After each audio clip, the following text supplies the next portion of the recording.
Hari ini kita melanjutkan tentang serial kita My Honor bagian yang kelima. Bagian yang terakhir dari 5 minggu yang sudah kita jalani. Dan di minggu pertama kita melihat sebuah kehormatan buat kita untuk bisa menyembah Tuhan. Karena itu keuntungannya bagi diri kita sendiri. Kita juga melihat sebuah kehormatan bagaimana Tuhan menyediakan fellowship with God, ya, persekutuan dengan Tuhan, persekutuan dengan sesama. Itu sangat menolong kehidupan dan kebutuhan hidup kita lewat kelompok sel, ya, lewat hubungan dengan Tuhan. Lalu kita juga melihat bagaimana kehormatan Tuhan percayakan kepada kita lewat discipleship, lewat pemuritan. Sesuatu hal yang Tuhan ingin kerjakan terus dalam hidup saudara dan saya supaya kita jadi lebih baik dan lebih baik dan lebih baik lagi. Sebagai orang gak sempurna, Dia ingin bangun kita. Nah, lalu minggu lalu kita belajar tentang kehormatan untuk menjangkau, evangelism, untuk cerita tentang Yesus kepada orang-orang yang ada di sekitar kita. Dan hari ini saya ingin mengajak saudara melihat bagian yang terakhir. Bapak Ibu saudara, dalam sebuah analisa dari 50 pendapat yang dikumpulkan, 50 orang yang ditanya kenapa mereka marah sama Tuhan. Ya, kenapa mereka marah sama Tuhan dan benci sama Tuhan akhirnya.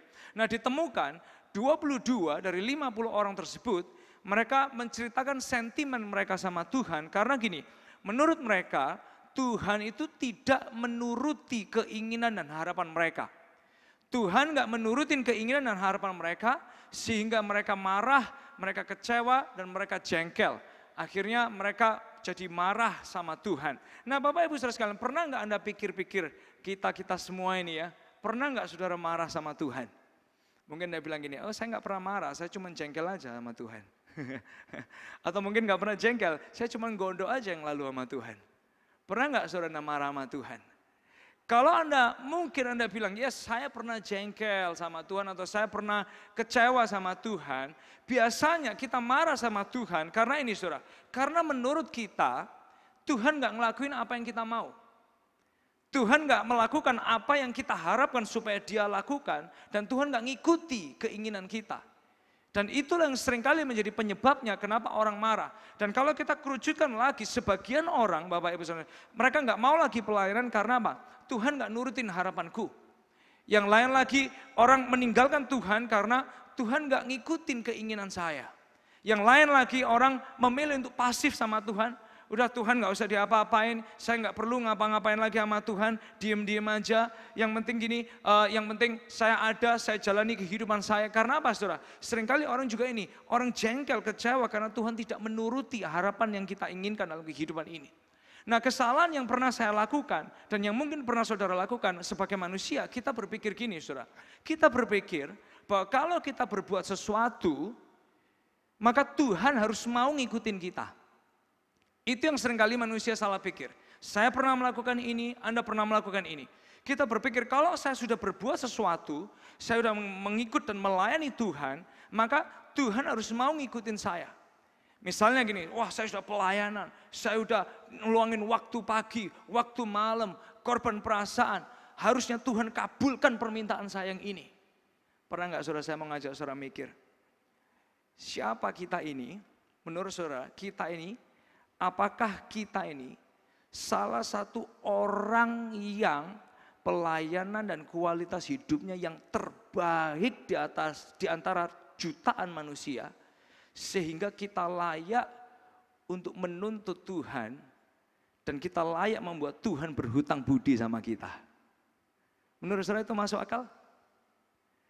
Atau pernah nggak Anda merasa kita ini salah satu orang yang pelayanan kualitasnya yang paling baik di dunia, sampai kita ini paling pantas menuntut Tuhan mengikuti apa yang kita mau dalam hidup kita?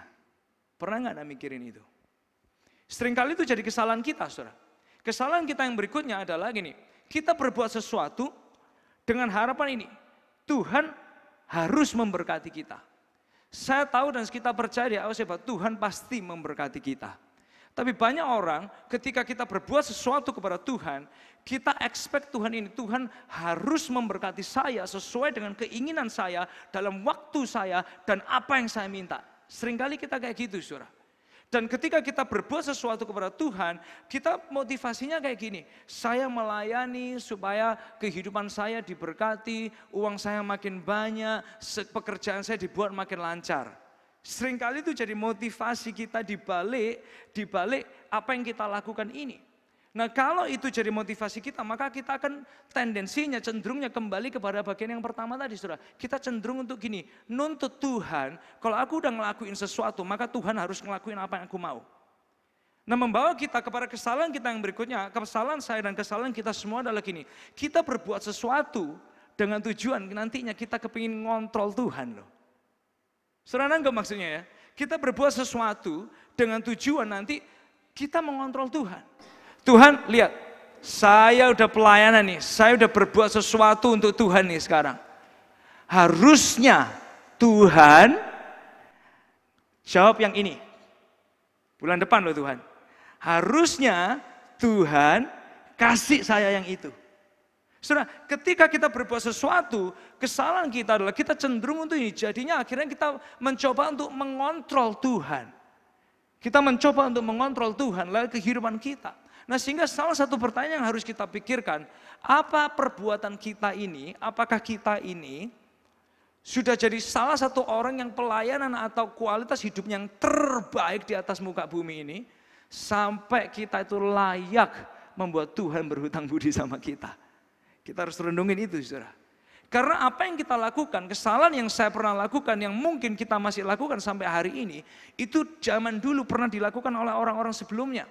Dan saya ingin mengajak saudara melihat ke konteks di Alkitab, di mana orang zaman dulu mereka berpikir seperti itu. Dan dalam konteks yang kita baca dalam Kisah Para Rasul pasal yang ke-17, saya berharap supaya kita semua mengalami perubahan cara pandang kita, approach kita sama Tuhan, khususnya ketika kita melayani Tuhan.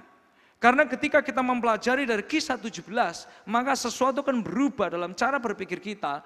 Kita bukan melayani untuk mengharap sesuatu atau mengontrol Tuhan atau menuntut Tuhan, tapi ketika kita bisa melayani Tuhan, berbuat sesuatu untuk Tuhan, itu merupakan sebuah kehormatan bagi setiap kita. Nah, saya ingin mengajak saudara melihat dari Kisah pasal yang ke-17, Anda boleh siap-siap di ayat yang ke-22, lalu kita akan baca dari sana. Tapi sebelum kita masuk dalam pembacaan di Kisah 17 ayat yang ke-22, saya ingin menceritakan kepada Bapak Ibu Saudara sekalian secara singkat latar belakangnya dari apa yang akan kita baca. Jadi kalau saudara sudah di Kisah Para Rasul 17, boleh katakan yes? Yes. Nah, di Kisah 17, Rasul Paulus dia pergi ke sebuah kota yang namanya Athena. Di Athena waktu dia masuk di kota tersebut, dia melihat kota ini banyak patung-patungnya, banyak patung-patung dewanya. Nah, waktu dia di sana, dia memperhatikan kota ini, lalu dia menyadari sebuah konsep cara berpikir dan gaya hidup orang yang ada di sana. Nah, orang yang ada di sana waktu itu adalah gini, setiap hari mereka menyembah patung. Tiap hari mereka menyembah patung. Karena dalam pikiran mereka, kalau mereka nggak menyembah patung, mereka akan celaka. Kalau mereka nggak menyembah patung, mereka akan tertimpa kutukan dan murka. Sehingga mereka creating ini saudara. I will do this list, saya akan melakukan list-list ini dengan harapan God-nya, dewanya akan membalasnya kepada mereka. Muncul konsep itu di pikiran orang-orang Athena. Nah lalu yang dilakukan oleh Paulus adalah gini, dia pergi ke rumah ibadat, di mana dia ketemu dengan orang Kristen, lalu dia ngajak orang Kristen untuk tukar pikiran, ngobrol-ngobrol. Seperti yang kita pelajari di minggu-minggu ini, tentang invest and invite. Betul saudara? We do conversation, kita ngobrol. Nah Paulus dia invest and invite, dia ngobrol. Dia ngobrol dengan orang cerita tentang siapa? Tentang Yesus dan tentang kuasa kebangkitan Yesus. Nah akhirnya ketika dia sudah dapat kesempatan, dia pergi ke marketplace. Di marketplace dia ketemu dengan pebisnis, dia ketemu dengan filsafat-filsafat orang-orang yang ada di Athena untuk ngobrol kepada mereka, menceritakan kepada mereka tentang siapa Yesus dan kuasa kebangkitannya.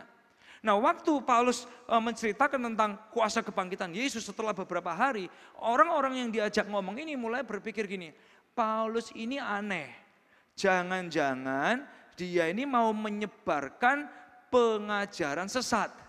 Karena di Athena mereka nggak pernah dengar tentang Yesus dan kuasa kebangkitannya. Yang mereka tahu hanya nama patung-patung dan dewa-dewa mereka. Nah begitu Paulus ngomongin tentang Yesus, mereka merasa Paulus ini ngajarin pengajaran sesat. Sehingga akhirnya orang Athena membawa mereka ke sebuah tempat, ke sebuah ruangan, ke sebuah sidang yang namanya Areopagus. Areopagus itu adalah tempat di mana semua orang Athena mereka suka sekali mendengar konsep-konsep yang baru, penjelasan-penjelasan yang baru. Ya, ketika mereka kumpul di sana, mereka ingin dengar apa sih yang ingin disampaikan oleh orang ini. Nah, akhirnya Paulus dibawa ke sebuah ruang sidang yang namanya Areopagus. Dan di sana dia mengucapkan kata-kata yang akan merubah cara berpikir kita, khususnya ketika kita melihat kehidupan melayani Tuhan dan kehidupan mengikut Tuhan. Nah, saya ingin mengajak saudara melihat dari ayat yang ke-22, Kisah Para Rasul pasal yang ke-17, ayat yang ke-22.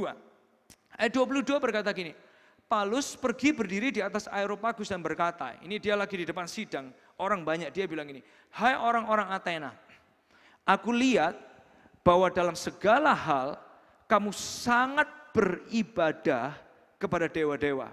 Good moral, ada good moral di sini. Mereka sangat beribadah, hanya mereka beribadahnya kepada dewa-dewa. Karena dalam arti kata lain gini, mereka punya pikiran, I will do this list dengan harapan dewanya mengembalikan dan melakukan sesuatu buat mereka. Mereka pegang konsep itu, saudara.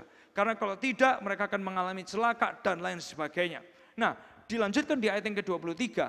Sebab ketika aku berjalan-jalan di kotamu dan melihat-lihat barang-barang pujaanmu, aku menjumpai juga sebuah mezbah dengan tulisan kepada Allah yang tidak dikenal. Apa yang kamu sembah tanpa mengenalnya, itulah yang kuberitakan kepadamu. Jadi Paulus kasih tahu mereka kepada sidang di Areopagus, ada satu mezbah yang kamu siapin, dan kamu doa ini kepada Allah yang gak dikenal. Dan I'm talking about that God, saya sedang ngomongin orang ini, namanya itu Yesus.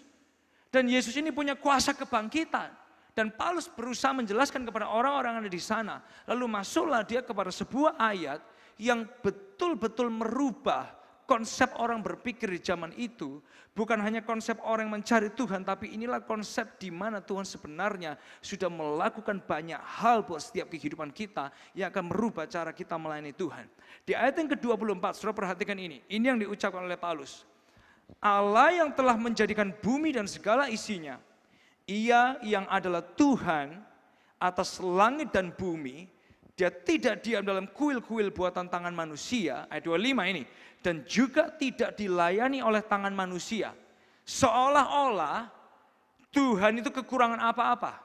Tapi Rasul Paulus membalikkan, justru dia berkata sebaliknya, karena Dialah yang memberikan hidup dan nafas dan segala sesuatu kepada semua orang. Di situ Paulus sedang merubah konsep berpikir orang tentang melayani Tuhan. Saudara, ketika Anda melihat ayat 24, Rasul Paulus dia bilang gini, Allah yang telah menjadikan bumi. Dia sedang mengajak orang-orang di sana, they're very thinker, mereka orang-orang yang berpikir. Mereka tahu bumi itu luasnya seberapa. Di dalam bumi itu ada sumber daya apa saja. Ada berbagai macam jutaan jenis ikan. Berbagai macam jutaan jenis tumbuh-tumbuhan. Termasuk binatang burung, binatang di darat. Dan segala macam yang ada. Termasuk sumber mineral, sumber emas dan lain sebagainya. Mereka bisa tahu bahwa di bumi ini ada kekayaan alam semesta yang begitu besar. Bahkan galaksi yang mereka tinggali. Seperti kita tinggal di satu bumi, di galaksi Bima Sakti, ada jutaan galaksi yang lain di luar sana yang Tuhan ciptakan dengan tangannya sendiri tanpa bantuan orang lain. Nah, lalu Rasul Paulus dia menjelaskan, Tuhan yang seperti ini, yang menciptakan segalanya ini, nggak dilayani oleh tangan manusia. Seolah-olah kayak dia itu nggak bisa apa-apa, dalam arti kata lain, seolah-olah dia itu patung, seolah-olah dia itu dikotain, seolah-olah dia ditaruh di dalam sebuah rumah. Seolah-olah dia nggak bisa bergerak dan dia nggak punya kekuasaan untuk melakukan banyak hal sampai hari ini. Tapi Rasul Paulus ngomong justru Dialah yang memberi hidup, nafas dan segala sesuatu bagi semua orang. Dalam arti kata lain Rasul Paulus cuma mau ngomong gini, if you think God needs you, you are wrong. Kalau kita berpikir Tuhan itu butuh kita, kita salah, saudara. Tapi justru sebaliknya, Rasul Paulus lagi ngomong, kita ini yang butuh Tuhan. Rasul Paulus sedang mencoba membalik konsep berpikirnya orang. Karena banyak orang ketika melayani mereka gini, when I do something buat Tuhan, kalau aku berbuat sesuatu kepada Tuhan, maka aku akan bisa ngontrol Tuhan, aku akan bisa nuntut Tuhan. Tuhan berhutang budi. Tapi Rasul Paulus sedang ngomong gini, kalau kita pikir Tuhan yang butuh kita, kita ini salah. Tapi kenyataannya sebenarnya yang terjadi adalah kita ini butuh Tuhan. Kalau saudara lihat orang kanan kiri saudara, mereka masih hidup, benar? Mereka masih di sini berarti mereka masih hidup. Kalau Anda lihat orang kanan kiri saudara, mereka masih bernafas, itu berarti karena Tuhan yang memberi kita nafas. Dan saudara mau tahu, nggak ada satu orang pun yang saya tahu, selama ini tidak ada seorang pun yang berani berkata, Tuhan, please ya Tuhan nggak usah atur-atur hidup saya. Bahkan untuk hidup, untuk nafas pun, aku beli sendiri. Nggak ada orang yang bisa kayak gitu saudara. Karena semuanya Tuhan yang memberikan kepada kita. Dan Rasul Paulus dia lagi ngomong, perhatikan kata-kata Rasul Paulus. Hidup, nafas, dan segala sesuatu Tuhan beri untuk semua orang. Artinya He is the sources of everything. Dia yang memberikan segala-galanya. Dan kalau kita renungkan, saudara, kalau kita renungkan, ini tetap dalam konteks apa yang diucapkan oleh Paulus. Coba Anda pikir gini, sebelumnya Tuhan itu ciptakan alam semesta, itu sendirian, betul? Betul saudara ya, sendirian. Pertanyaan gini, masa Tuhan yang bisa menciptakan alam semesta sendirian, dia butuh Adam untuk ngasih nama-nama binatang yang ada di Taman Eden waktu itu. Menurut saudara Tuhan butuh Adam atau Tuhan melibatkan Adam? Melibatkan. Melibatkan. Karena jujur aja kalau dia bisa ciptakan alam semesta yang begitu besar, dia nggak butuh Adam. Dia tinggal kasih sembarang nama aja saudara. Akan jadi nama binatang. Berarti kita semua sudah sepaham bahwa Tuhan nggak butuh Adam, tapi Tuhan melibatkan Adam. Dan kalau Anda jadi posisinya Adam, menurut saudara itu gimana? Kehormatan. Betul saudara ya? Kehormatan dong.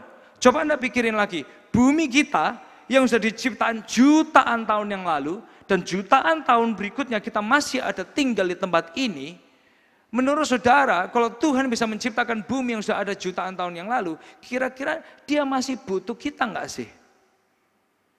Kalau saya bilang mungkin Tuhan nggak butuh kita, tapi dia memang sengaja karena dia cinta kita, dia melibatkan kita untuk bisa melayani Tuhan di setiap area marketplace yang ada. Dia melibatkan kita, Bapak Ibu Saudara. Oleh sebab itu, Bapak Ibu Saudara, buat ketika kita memikirkan, kalau nggak ada seorang pun, kalau saya pikir-pikir lagi saudara, nggak ada seorang pun di dunia ini lahir karena pilihan. Betul loh saudara ya?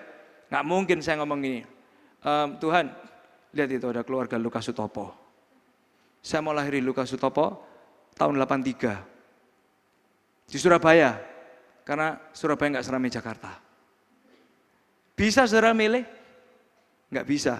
Berarti untuk bisa ada di dunia itu anugerah Tuhan.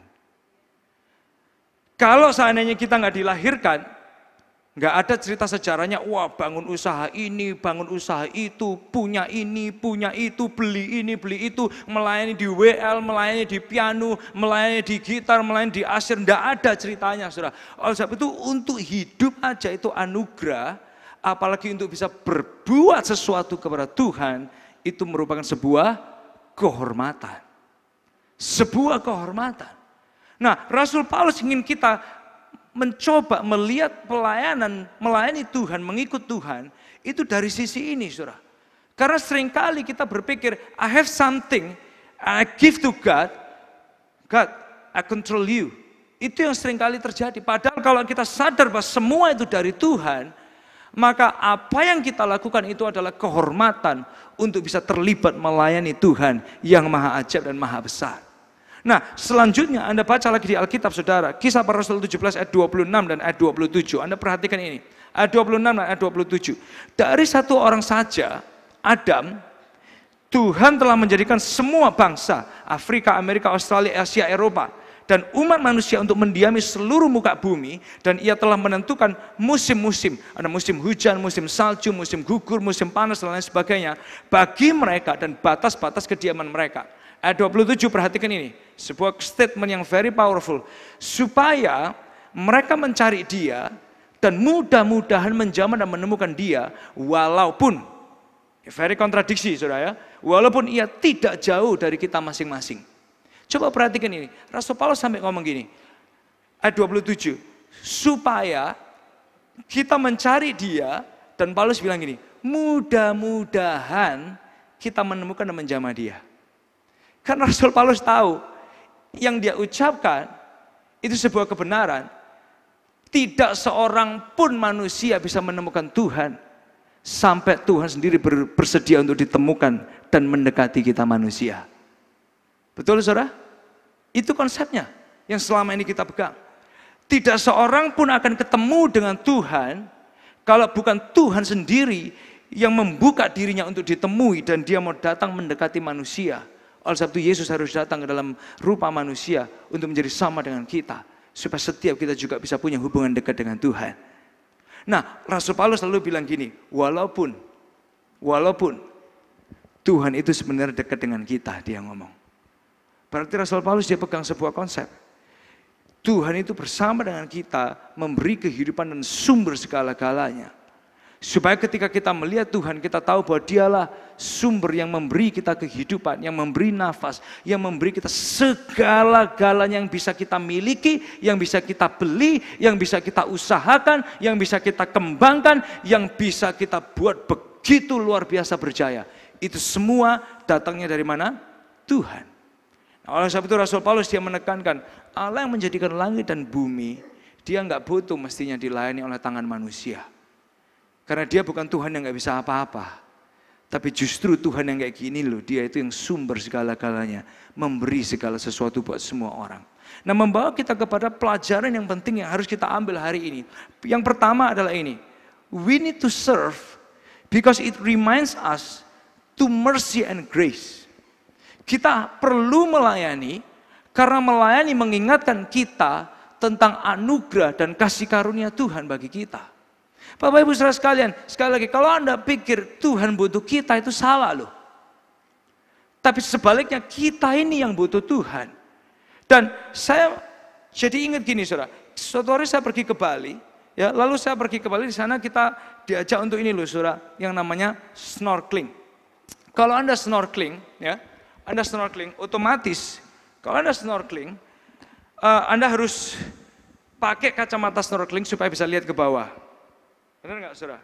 Kalau nggak gitu nggak bisa lihat apa-apa kan?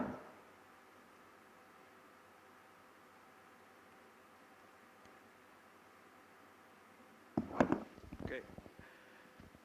Nggak bisa nafas. Nah. Kalau Anda snorkeling, otomatis Anda harus pakai kacamata supaya Anda bisa melihat dimensi yang berbeda. Betul saudara ya? Supaya Anda bisa lihat apa yang ada di bawah laut. Tanpa kacamata snorkeling, Anda nggak akan bisa lihat itu.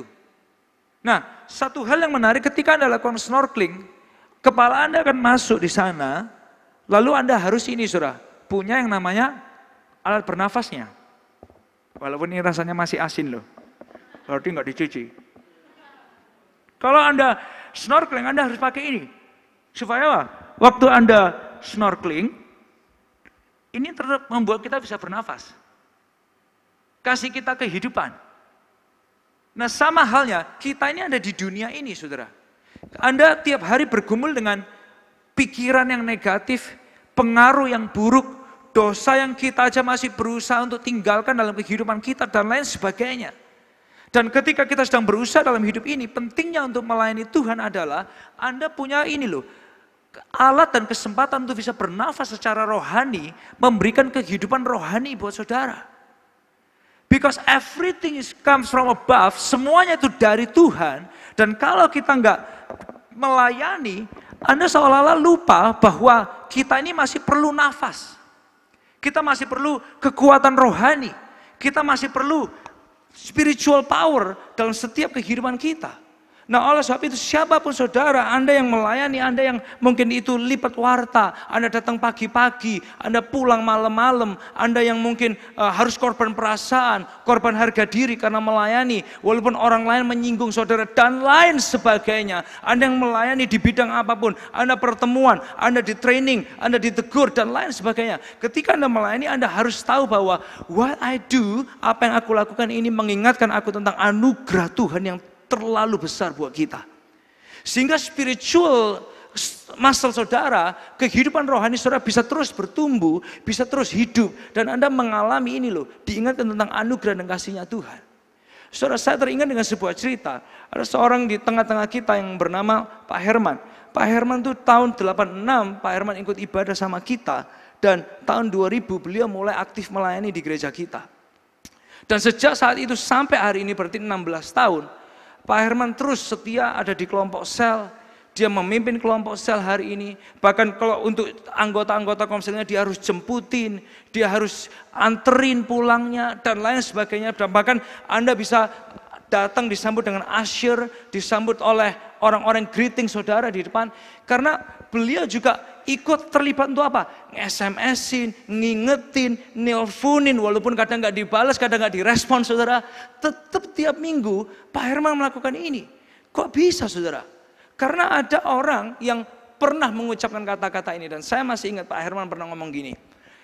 Segala sesuatu yang kita lakukan seperti kepada Tuhan. Karena Tuhan sudah terlebih dahulu mengasihi dan memberkati kita. What a value. Sebuah nilai kehidupan yang membuat dia bisa melayani begitu lama, begitu jauh selama ini. Dari satu transisi, dari perubahan demi perubahan yang terus kita lakukan. Pak Herman masih terus melayani. Karena apa saudara? Karena dia nggak melayani to get something, tapi dia melayani karena Tuhan sudah terlebih dahulu mengasihi kehidupannya. It reminds you about grace and mercy. Serving mengingatkan kepada kita tentang anugerah dan kasih karunia Tuhan. Yang kedua Bapak Ibu Saudara sekalian, we need to serve. Kita perlu melayani karena melayani adalah sebuah kehormatan. Sekali lagi saudara, kalau kita pikir-pikir ya, gimana Tuhan yang kudus itu mau dilayani oleh tangan saya, oleh tangan kita yang gak kudus. Kalau dia masih melibatkan kita, itu sebuah kehormatan. Gimana Tuhan yang kudus, yang besar, yang tahu semuanya, masih mau melibatkan saya yang biasa-biasa dan kita semua yang biasa-biasa. Menurut saya kalau dia melibatkan kita, itu bukan karena dia butuh kita, tapi dia memberi kehormatan buat setiap kita.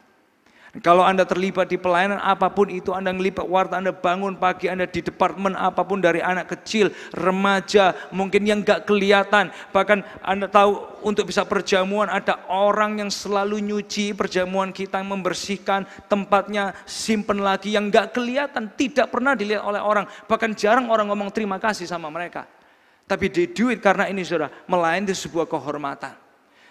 Ada sebuah cerita dari seorang yang bernama Pak Mulyono. Itu juga jemaat di tempat kita sampai hari ini. Pak Mulyono ada di tengah-tengah gereja kita dari usia belasan tahun. Dari sejak beliau remaja. Ikut paduan suara zaman dulu. Vokal grup yang zaman dulu. Ya, lagunya yang lama-lama itu saudara. Dan bahkan kalau saudara tahu, di tahun tertentu sampai hari ini sudah 20 tahun beliau melayani komunitas kita yang ada di Benowo, di Kandangan.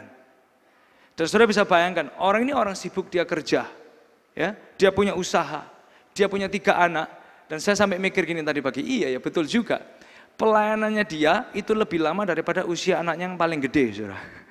Serius, saudara. Dia melayani Tuhan begitu lama dan begitu konsisten. Dan kalau Anda pikirkan kehidupannya, dia kerja, dia punya anak, dia punya usaha, dan tiap Senin dia ada di kelompok sel. Setelah Senin dia di kelompok sel, tiap hari Rabu, selama belasan tahun tiap Rabu, dia bersama dengan Pak Yoakim pergi ke Benowo untuk melayani orang-orang yang ada di sana, membina orang-orang yang ada di sana, bahkan korban perasaan, korban keuangan dan lain sebagainya, belasan dan bahkan bisa saya katakan puluhan tahun sudah dia lakukan. Kenapa saudara? Karena ada orang yang punya value yang berbeda, dia nggak datang melayani karena I want to get something.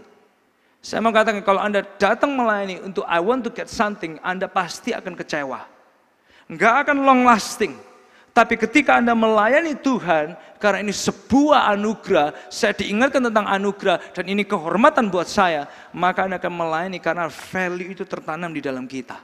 Dan saya ingin mengajak setiap kita, jangan melayani karena I want to get something. Tapi melayani karena ini Tuhan itu anugerahnya besar, maka Anda akan melayani dari kelimpahan saudara. Anda melayani dari rasa ucapan syukur. Saudara, sangat berbeda. Kalau misalnya Anda punya perusahaan atau Anda pemimpin di level apapun di perusahaan saudara, Anda akan menemukan mungkin ada orang kerja dengan saudara atau bawahan saudara. Ada orang gini, mereka kerja sebagai opportunis. Karena mereka mungkin melihat sesuatu yang mereka bisa dapatkan. Lalu mereka kerja di bawah saudara dan Anda bilang, wah orang ini nggak pakai hati kerjanya. Tapi sedangkan orang lain Anda bilang gini, wah dia ini kerjanya betul-betul pakai hati. Kayak dia owning nih company. Saudara, ketika kita melayani Tuhan, jangan datang sebagai orang yang, God, aku udah ngelakuin ini, Tuhan mau kasih apa sama saya? Tuhan harusnya melakukan ini buat saya. It's we are trying controlling God. Itu kita mencoba mengontrol Tuhan. Tapi ketika kita melayani, kita harus datang dengan attitude gini, Tuhan, semua yang saya miliki, semua yang saya punya, semua yang saya bisa beli, semua yang saya alami, itu anugerah dari Tuhan. Dan saya melayani karena hati saya limpah dengan ucapan syukur atas apa yang sudah Tuhan kerjakan dalam kehidupan saya.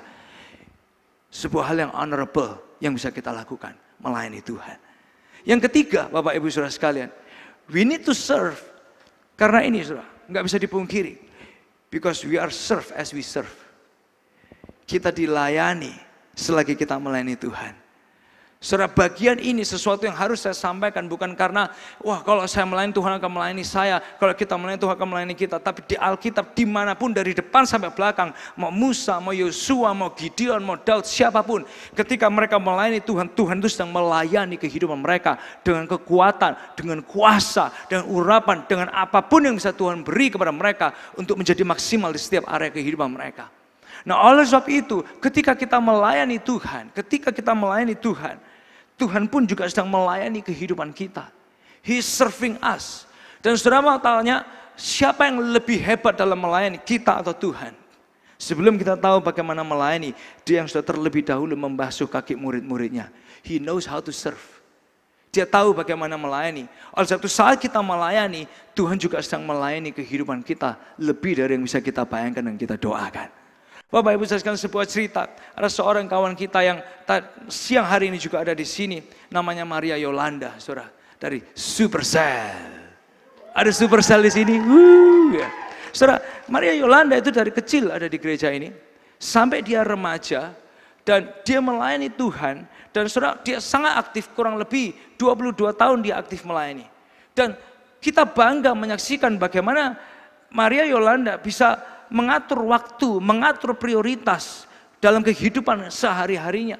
Dia lulus sekolah, dia lulus kuliah dengan hasil yang baik, tertanam di gereja, setia di kelompok sel, hari ini punya pekerjaan yang diberkati oleh Tuhan, dan masih mengambil kehormatan untuk melayani Tuhan, dan melayani supaya kita semua bisa menikmati fasilitas media yang baik, menikmati semua media, kita bisa nyanyi, kita bisa ngelihat, mengikuti khotbah, dan semua yang ada di media itu juga karena dia ikut terlibat di sana.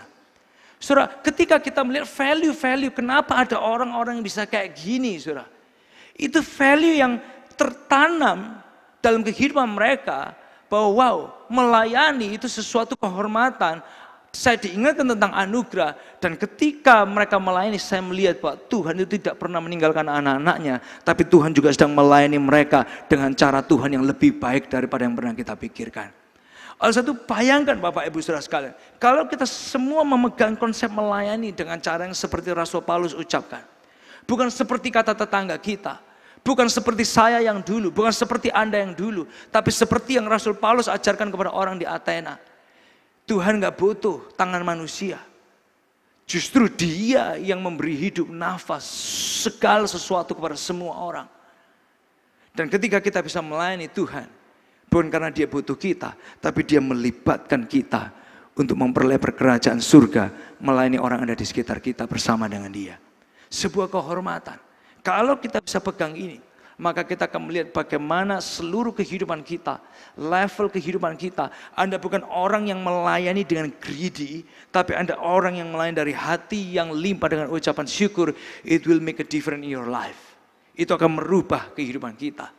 Nah, sebuah cerita, berapa bulan yang lalu Pastor Elia dia pergi ke Hillsong Conference di Australia. Lalu waktu dia pergi, anaknya nggak diajak, yang diajak hanya istrinya, saudara. Karena saya tahu maksudnya dia. Karena dia kembaran saya, saudara. Dan saya tahu apa yang ada di pikirannya. Benar enggak Lita? Lita enggak bisa jawab, saudara. Dan saudara, waktu dia pergi, anaknya kangen, betul ya. Lalu Colin itu tahu papanya suka main gitar. Dia mewarnai. Dia minta gambar gitar, lalu dia mewarnai. Dia warnai gambar gitar, lalu dia simpen gambar ini di kantor papanya. Waktu papanya pulang, dia ajak papanya, Dad ke office, dia bilang. Pastor Elia pikir ada apa di office. Dia bawa papanya ke office-nya, lalu ditunjukin gambarnya warna dari anaknya yang dia buat. Anak ini sangat bangga nunjukin sama papanya karena dia pikir ini loh yang terbaik yang bisa aku buat buat kamu. Papanya lihat itu, wow, ini yang indah yang anakku bisa lakukan buat aku. Buat kita gambar ini biasa, tapi buat Colin ini sesuatu yang dia bisa lakukan buat papanya. Dan buat papanya itu sesuatu yang membanggakan buat dia. Saudara, ketika kita melayani Tuhan, itu sama seperti seorang anak kecil yang sedang berusaha melakukan sesuatu yang terbaik buat Tuhan. Saya tahu apa yang saya lakukan belum yang terbaik, but I'm doing my best. Saya melakukan yang terbaik. Saya mencoba yang terbaik yang bisa saya lakukan. Nah, apa yang saya lakukan itu menyenangkan hati Bapa kita yang di surga. Ketika Anda melayani, mungkin kita bukan the best usher in the world. Kita bukan the best soundman atau the best multimedia crew atau the best lighting in the world. Tapi apa yang kita lakukan ketika kita melayani Tuhan, itu menyentuh hatinya dan membuat dia tersenyum sama kehidupan kita. I'm proud of you, son. Aku bangga sama kamu. Nah, oleh sebab itu buat Anda yang sedang melayani, ingatlah bahwa kita sedang selalu menempatkan senyuman di wajah Bapa kita yang di surga. Sambil kita ingat bahwa kita melayani karena ini anugerah Tuhan. Sebuah kehormatan bisa melayani. Dan ketika kita melayani, dia sedang melayani kita. Buat Anda yang belum melayani, di dalam warta gereja yang Anda terima, ada formulir pelayanan yang dikasih judul Making a Difference. Saya kepingin Anda mengambil lembaran tersebut, lalu Anda isi area apa yang Anda ingin terlibat. Ketika Anda keluar dari pintu gereja ini, temukan booth pelayanan yang ada di depan sana. Ada banyak meja dengan banyak departemen pelayanan yang bisa Anda terlibat di sana. Anda daftarkan diri Anda sebagai sebuah tindakan berkata, Father, Bapak, I'm not the best. Saya nggak yang terbaik. I'm just trying to do my best. Saya ingin mencoba melakukan yang terbaik. Aku mau terlibat dalam pekerjaan-Mu Tuhan. Daftarkan diri saudara. Hanya itu yang bisa saya sampaikan buat saudara. Ambil lembaran Making a Difference. Keluar, daftarkan diri saudara. Buat Anda yang belum melayani, daftarkan. Temukan booth yang ada di luar sana. Selagi Anda melangkah, selagi Anda mendaftar, saya percaya Tuhan sedang tersenyum, bangga melihat setiap kita mau menjadi anak-anak yang terlibat bagi pekerjaan Tuhan. Oleh sebab itu, sama-sama kita pegang konsep melayani. Melayani itu sebuah kesempatan untuk diingatkan anugerah. Melayani itu kehormatan. Dan saat kita melayani, kita pun sedang dilayani oleh Tuhan. Yang diberkati Tuhan, berikan tepuk tangan meriah bagi Yesus kita. Mari kita bangkit berdiri bersama-sama.